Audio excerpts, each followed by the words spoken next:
وہ جو کچھ بھی بولتے ہیں اللہ رب العالمین کی طرف سے وحی کے آ جانے کے بعد، لیکن مستقبل کی باتیں بتائیں، یہ بات ٹھیک ہے نہیں؟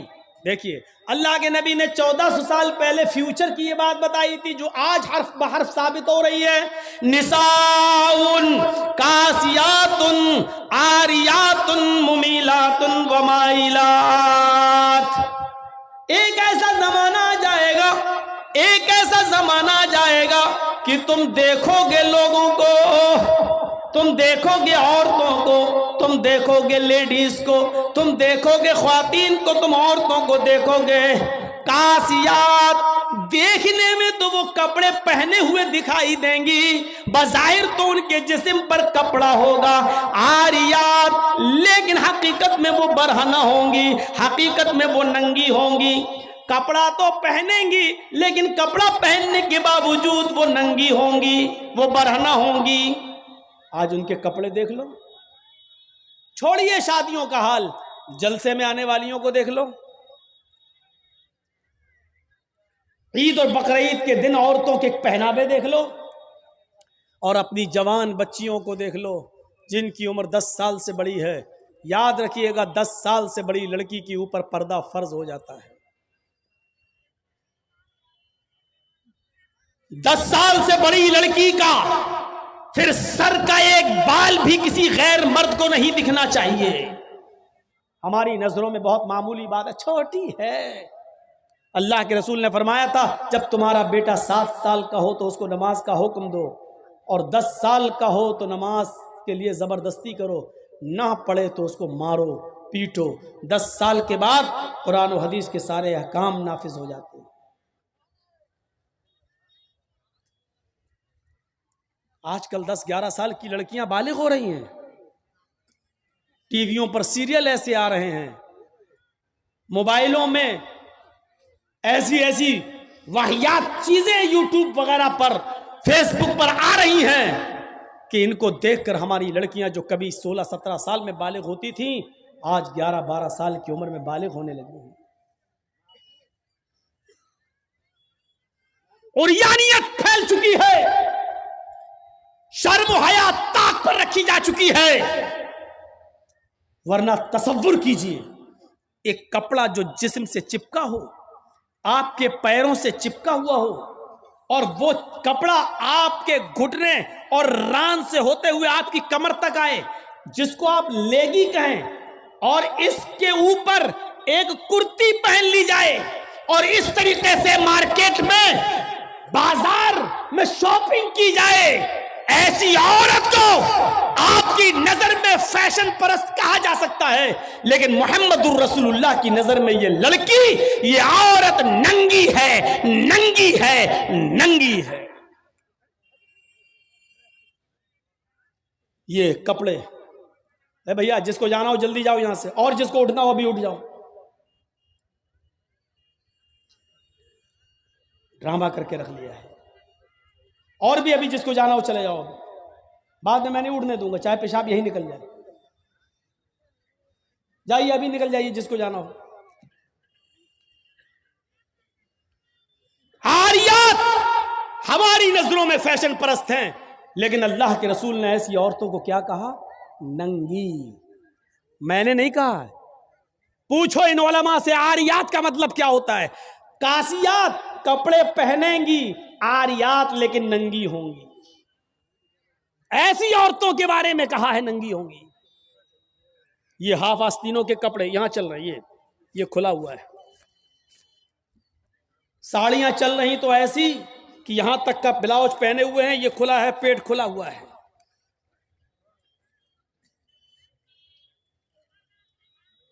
اور جو چند برقعے اب چل بھی رہے ہیں بہار بنگال میں، پہلے تو چلتے نہیں تھے، تو اب برقعوں میں بھی ڈیزائن چلنے لگی ہے، کڑے ہوئے برقعے، ڈیزائن دار برقعے۔ اب ایک بات بتائیے، برقعے کو آپ ایک تو ڈیزائن دار بنا رہے ہیں، اور دوسرا جب عورت یا لڑکی جب برقع اوڑھتی ہے تو سینے پر پھول بنا دیے آپ۔ یہ بتائیے یہاں پھول بنانے کی کیا ضرورت تھی؟ جب وہ پہنتی ہے تو پھول سینے پر، اور وہ لڑکی نے یہ برقع خریدا کیوں؟ اس کا مطلب کیا ہے کہ وہ بھی اس لیے خرید رہی ہے تاکہ میرے پھولوں پر نظر. یہ سننا پڑے گا تمہیں نہیں، تمہارے باپ کو بھی سننا پڑے گا.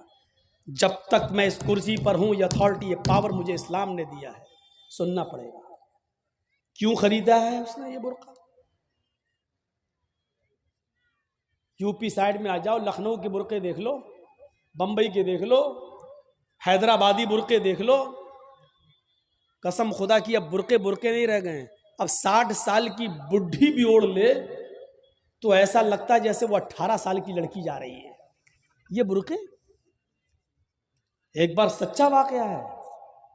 60 65 70 سال کی بڑھیا ایسا ہی برقع اوڑھ کے چہرہ چھپا کے جا رہی تھی دھیرے دھیرے. بھائی بڈھی تھی، وہ دھیرے دھیرے چل رہی تھی، تو ایک لڑکا اس کا پیچھا کرنے لگا. 20-22 سال کا لڑکا اس بڈھی کا پیچھا کرنے لگا، کیونکہ جو سوچنے لگا برقع اتنا خوبصورت ہے تو برقعے کے اندر کتنا خوبصورت مال ہوگا، برقعے والی کیسی ہوگی.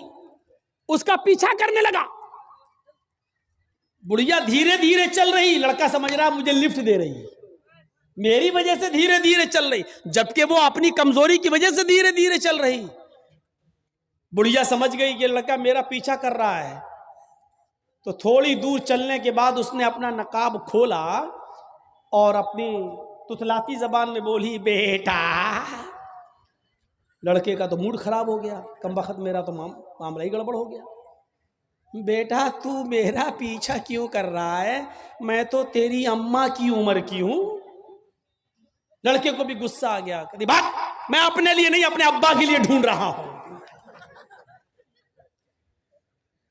اب 60 65 70 سال کی بوڑھیوں کو ایسے خوبصورت برقعے پہننے کی کیا ضرورت؟ برقعوں کا مقصد جو کبھی تھا پردہ، لیکن آج ان کا مقصد بھی وہ نہیں رہ گیا. اللہ کے نبی کے زمانے میں ایک صحابی اللہ کے نبی کے پاس آتی ہیں، مسند احمد کی صحیح روایت، جن کی چادر کپڑے سے نیچے، ٹخنے سے نیچے، چپل سے نیچے زمین کی مٹی اڑاتی ہوئی آتی اور کہتی اللہ کے رسول میں اس چادر کو اوڑھ کر نماز پڑھنے جاتی ہوں. آپ نے کہا چادر اتنی نیچی ہونی چاہیے. اس نے کہا اللہ کے نبی کبھی کبھی زمین پر پیشاب و پائخانہ پڑا ہوتا ہے، گندگی پڑی ہوتی ہے، تو کیا میں تھوڑی سی اوپر کر کے پائخانہ گندگی کو کراس کر کے آگے نکل جاؤں؟ آپ نے کہا نہیں، دائیں سے نکل جا، بائیں سے نکل جا. کہنے لگی دائیں بھی مرد بیٹھے ہوتے ہیں، بائیں بھی مرد بیٹھے ہوتے ہیں، مجھے اسی گندگی کے اوپر سے نکلنا ہے. اے اللہ کے رسول اجازت دے دیجئے، میں تھوڑا سا اوپر کر لوں اور نکل جاؤں، اس کے بعد نیچے کر لوں گا. جب گندگی کو کراس کر لوں گی تو چادر میں نیچے کر لوں گی. اللہ کے نبی کہتے ہیں اگر مرد دائیں بیٹھے ہیں بائیں بیٹھے ہیں تو تو اسی گندگی کے اوپر سے نکل جا. کہنے لگی اللہ کے رسول وہ گندگی میری چادر میں لگ جائے گی، آپ مجھے اوپر اٹھانے کی اجازت نہیں دے رہے ہیں، ٹخنے سے اوپر، چپل سے اوپر چادر اٹھانے کی اجازت کیوں نہیں دے دیتے ہیں؟ آپ نے کہا نہیں، چادر اٹھانے کی اجازت، چپل سے بھی اوپر چادر اٹھانے کی اجازت نہیں دوں گا. کہا اللہ کے رسول پھر اس چادر میں پیشاب و پائخانہ لگ جائے گا. آپ نے کہا لگ جانے دے. کہنے لگی اے اللہ کے رسول اسی چادر کو تو اوڑھ کر میں نماز پڑھتی ہوں مسجد میں. جب اوپر عورتوں کا الگ انتظام ہوتا ہے یا پردے میں عورتوں کا انتظام ہوتا ہے تو میں اسی چادر کو اوڑھے اوڑھے نماز پڑھتی ہوں. آپ نے کہا اسی چادر کو اوڑھ کر نماز پڑھ لے. کہنے لگی اس میں پیشاب و پائخانہ لگ جائے گا، کیا اسی اور چادر کو اوڑھ کر نماز پڑھ لوں؟ آپ نے فرمایا ہاں اے عورت، جب پیشاب و پائخانہ تیری چادر میں لگے گا، جب تو آگے بڑھے گی تو تیری چادر زمین پر پڑی ہوئی مٹی سے رگڑ کھائے گی، کیونکہ تیری چادر نیچے ہے. جب پیشاب و پائخانہ اس میں بھر جائے گا، جب تو آگے بڑھے گی تو زمین پر پڑی ہوئی مٹی پر تیری چادر رگڑ کھائے گی، اور زمین پر پڑی ہوئی مٹی سے رگڑنے کی وجہ سے زمین کی پاک مٹی تیری چادر کو پاک کر دے گی. لیکن تجھے